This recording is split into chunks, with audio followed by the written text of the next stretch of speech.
Mooseltoe by Margie Palatini and illustrated by Henry Cole. Mooseltoe by Margie Palatini, illustrated by Henry Cole. 'Twas the season, and Moose was merry. He joyfully tickled the ivories with a tuneful of tidings and a flurry of fa-la-las. He was so full of ho-ho-hos, even his moustache had the holiday spirit. But Moose was more than just a bit merry and bright. He was busy. There was a lot to be done on his list of to-dos. But with orderly organization, a bit of regimentation, lots of imagination, and just plain old Moose know-how, getting ready for the big day should have been simple, easy, yes, in all probability, just perfectly perfect. He wasted not one merry minute. Moose got moving and put some hustle into his holiday bustle. He went to work. He wrote cards and letters till his hooves hurt. Check. He shopped till he dropped. Check. He hauled home boxes and bags and presents galore. Moose had gifts for everyone stacked from ceiling to floor. Check, check, check. Then he rapped, yo, yo, yo, and he ribboned, ho, ho, ho. And on each and every package he tied a big, beautiful bow. Check and double check. So far, so simple, so easy, so perfectly perfect. Another look at the list, and Moose headed for the kitchen. He pulled out the pots, pans, and bowls, sifted through stacks and racks of cookbooks. He whisked with his left and spooned with his right.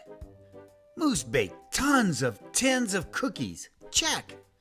Dozens of cakes, breads, and sweets, check, check, check.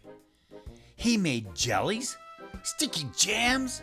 Moose roasted a goose and some chestnuts. He toasted marshmallows and yams. Check, check, check, and triple check. Yes, so simple, so easy, but of course, so perfectly perfect. Decorations were up next on his list of things to do and get done. So Moose decked the halls, then spruced up the walls. He beaded, bowed, and mooseltoed. He gathered garlands, ropes, wreaths, and holly, jingled bells, sang noels. Oh, good golly, this Moose was jolly. Check, check, check, check, check, check. Last but not least, he hung all the stockings, each and every one, with special care. And just in time, too. Soon Santa would be there. Check and final check. Yes, sirree, getting ready for Christmas was an absolute snap. And so simple, so easy. And if he did say so himself, Moose thought, totally, utterly, completely, perfectly perfect. On that night, before Christmas, Mother, Little Sissy, Bucky, and Junior looked all through the house. What a job Moose had done. Everything looked bountiful, festive, quite fine indeed. There was just one minor problem, if you will. Oh dear, sighed the missus, as the five stared at one empty corner. Oh Oh, me! Oh, gee! Pop, what happened? Cried Junior. You forgot the tree. Oops! Where would they hang the tinsel, string the popcorn, light the lights? Where would Santa leave his gifts for the kiddies on Christmas Eve night? So Moose pulled on his galoshes and put on his hat. He would find a tree somewhere, somehow, and that's all there was to that.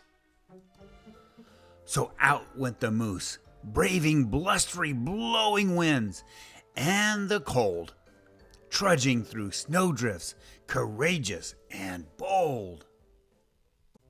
Moose first hoofed it down to the corner, not a tree to be had. Then he slid around the block. Uh-oh, things were looking bad. He went down every boulevard, street, and little road. He looked down lanes and alleys. Every tree had been sold. There wasn't a branch, not a twig, not even one lousy, bowless bough hanging around. Nope, nada, nothing. Not a tree to be found. No tree, sighed a sad moose as he came home empty-handed that snowy eve. The kids tried to make the best of it. They said, "Oh, who needs a tree?" But Moose could plainly see they were short on the glee. He knew he had to do something, and that's just what he did. In the empty corner he stood and spread his arms out very wide. Then he smiled at his children and he winked at his bride. "Kids," he declared, "fetch your forgetful pop some of that tried and true family glop." So back came the kids carrying a big pot of glue, and without a word to one another, they knew just what to do. They each took a part, grabbing strands, taking hold, then carefully, oh so carefully, they glopped and they plopped, they pasted and they pressed. They curled and twirled every which way a follicle could fathom, until Moose's magnificent moustache was indeed even more of a marvel to see. Moose was just a few needles shy of being an evergreen tree. They strung Moose with lights from his head to his toes and draped him with tinsel, beginning right with his nose. They hung balls that were shiny and bells that twinkled, candy canes, berries, and plums sugared sprinkled. Then they all stood back. Junior plugged in his pop. Ooh, ah. Yes, Moose truly was one incredible sight. He was glorious and glowing, and boy, oh boy, was he ever bright. Then Junior placed the star on top of Moose's head.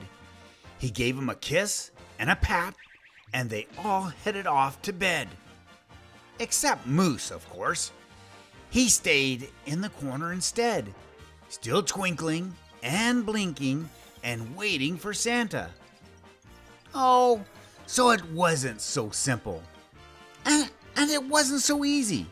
And okay, it wasn't so perfectly perfect.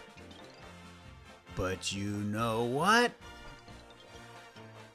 It was pretty close. Ho, ho, ho!